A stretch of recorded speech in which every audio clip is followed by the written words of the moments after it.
Sveiki, atveram jaunu nodaļu in Latvijas dienas grāmatā. Dzīvnieku trauciņi.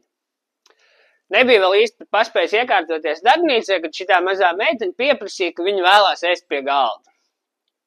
Tā kā nemācēja uztaisīt suņu kresliņu, lai viņi varētu sēdēt pie lielā galda, nācās uztaisīt mazu galdiņu viņai. Man ir saglabāts vēl mans pirmais darbs, ko taisīja viņai, bet diemžēl viņa man izbrāķēja, jo sanāca nedaudz par augstu. Nācās nedaudz pārdomāt to dizainu un izveidoju ar koku kājām. Šito viņa man akceptēja, un šis īstenībā arī ir viņas trauciņš. Tagad taisot uz kājām ir daudz vieglāk pielāgot augstumu, jo tomēr kā nekā katrs sunītis ir savādāk auguma. Sataisīju pāris variantus un uzdāvināju to tuvinieku mīluļiem, lai paņem patestē. Tagad pāris mēneši bija pagājuši jau, apjautājos un saņēmu diezgan pozitīvas atsauksmes. Līdz ar to jūtos tā droši, ka šito projektu varu virzīt uz priekšu. Kas būs tālāk, tad jau manīs.